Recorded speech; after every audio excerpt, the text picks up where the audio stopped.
All right, I'm Faber McMullen, Faber McMullen III. I live in Navasota, Texas. I was born in Bel Air, Texas in 1956, March 25th, 1956. Well, I'm a primary source because I was alive during the Cold War and I was conscious of there being a Cold War. And I guess that makes me a primary source. Well, I was born about 10 years after World War II. It's hard to think of that because for me, World War II seemed like ancient history, but yet if we all think of what we were doing 10 years ago, it's really not very far back. So I was born right at 10 years after World War II.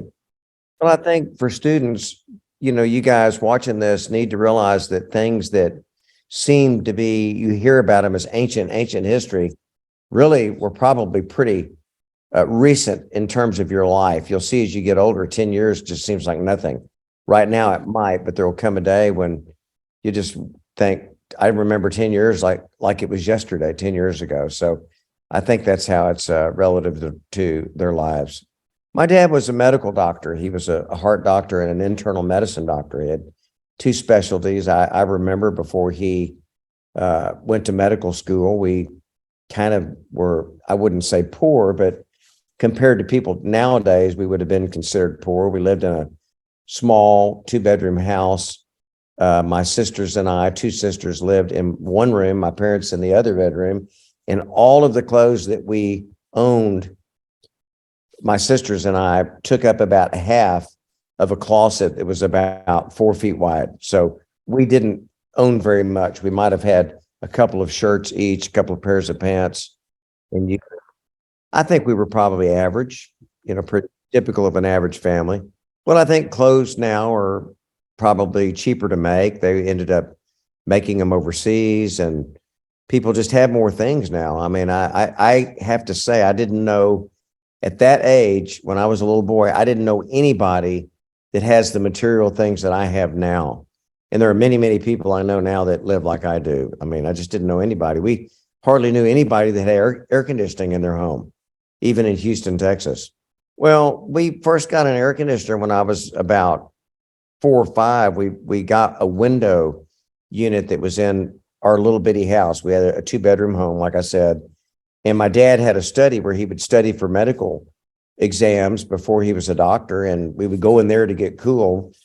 But we never had central heat probably till I was 8 or 10 years old, which would have been in the mid 1960s. Oh, I was a Beatles fan. I remember the day that Sergeant Pepper's Lonely Hearts Club Band was recorded and released. It was always a big deal when they would release a record. We would save our money at that time at what we called a album, which is now called an LP or a vinyl, which is about that big. It revolved at 33 RPMs. It cost at that time $5, which would be about like $50 today. Oh, well, it's not really. Me and my childhood friend talked about, we liked music a lot. And the first record that I ever bought, you could buy a single for 99 cents, which again was a lot of money at the time. The first record that I ever bought, wasn't the first one I had, was Paperback Writer by the Beatles. It's funny that you would ask me.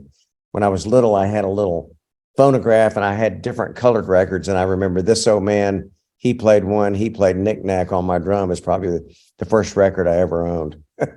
In my childhood school days, and I don't think I've ever discussed this with my son, who is the teacher there, I remember people coming to my home, having meetings. They were veterans from World War II, and they would distribute ammunition and they would distribute guns to different neighbors. They had kind of like neighborhood watch groups. And I mean, it was kind of scary to see these men in there, sitting in there smoking pipes and cigars and looking at different weapons and things. I remember that. Well, there was always this feeling that the Russians were going to be invading the United States. It was seemed like a foregone conclusion. There was a lot of hysteria about communists at that time. Of course, you got to remember, communists had taken over several countries, and there was the Iron Curtain where all of Eastern Europe was just shut off, and you had this giant dueling situation between the free West and between the controlled totalitarian Eastern Bloc and the Soviet Union. It was very scary. Nuclear wars were a big deal. In my home, we didn't really have a TV. I occasionally would see a TV. We rented a TV when John F. Kennedy, president, was killed. I remember watching the funeral for like 3 days. So you would see what happened when President Kennedy was assassinated. This is so interesting. Like the night before or 2 nights before, we lived near Main Street, near a big hotel that no longer is there called the Shamrock Hilton.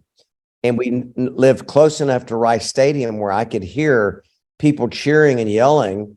And my mother actually went over to watch President Kennedy at the football stadium at Rice Stadium. And the next day, I believe, is when he was killed, which is amazing.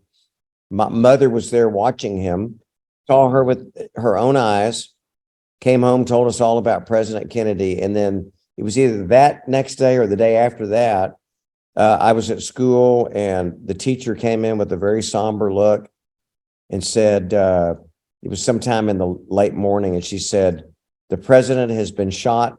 Please get all of your belongings together. We're going to be dismissing everyone to go home." Everyone's parents came to get him. It was like the whole country stopped. Your mom and dad, I mean, everybody came to the school, picked up the kids. It was like a nuclear war had happened or something. And we all went home.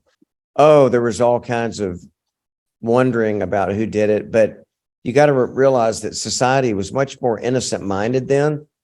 All of media was controlled by three outlets. It was NBC, CBS, and ABC. There was no cable TV. There was no internet. There was no anything. It all was controlled. And it just kind of, I don't know, things seemed real decent. Like the narrative then is that, of course, Lee Harvey Oswald, who was this kind of crazed communist guy, had actually killed him. And then he was arrested. And then right after that happened, within a couple of weeks, a guy named Jack Ruby, who owned a bar or something somewhere, shot Oswald. You can Google these pictures and see him. They've got a picture of him being shot. It's kind of interesting. But we just didn't, at that time, didn't begin to even comprehend who really did this. It was more of, well, the communists must have been behind it somehow. And it's just tragic the president's died. So it was kind of a superficial, innocent look at things. And of course, I was just a very, very small kid. Oh, we did. You had asked me about early memories, and I have like 3 or 4 early memories before I could speak, which is fascinating.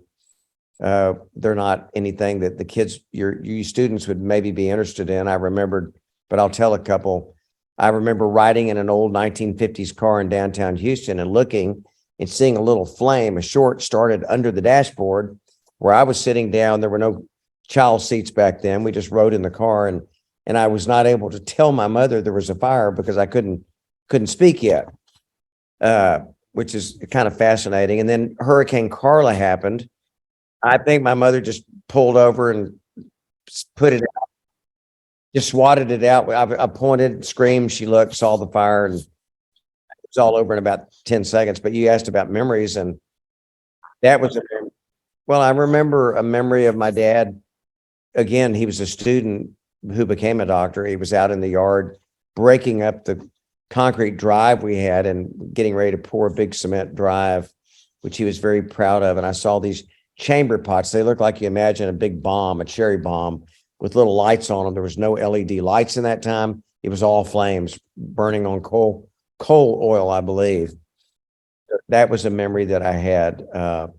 So that's a couple of early memories. That they were lanterns. And then I walked a block away to Condit Elementary School in Bel Air. And that is where we had these drills where suddenly a bell would ring and all of us would either have to get down under our desks, cover our heads with our hands, and we would have to count like 1001, 1002, 1003. And we would count. I don't remember. Seemed like we counted for a whole minute, but that was what we were supposedly doing to prepare for a nuclear blast. So you can understand how that kind of, in a way, traumatizes a kid. because you're sitting there thinking, wow, is this really going to happen next week? Or, well, in the beginning, there was kind of fear, and it happened with the Cuban Missile Crisis. That was kind of a center point that, or you might say a match that was lit when the Soviet Union actually began moving missiles to Cuba. They did this after the United States had had a failed invasion attempt of Cuba called the Bay of Pigs invasion. And anyway, they moved these missiles. We saw that on a satellite or reconnaissance, and panic set in. I remember our next door neighbors actually got in their backyard, and they were kind of liberal minded people. If you understand, I mean, liberal in today's terminology. And they were in the backyard, and they dug a giant hole, and they made a bomb shelter that they could all hide in. It had a little smoke stack, and it had a stairway that went down. And my dad never did anything like that, but they did. And I mean, it was real to people. I would say that thousands of people in Houston dug bomb shelters in their backyard, expecting a bomb to reach us from Cuba, I guess, and destroy Houston. I don't know.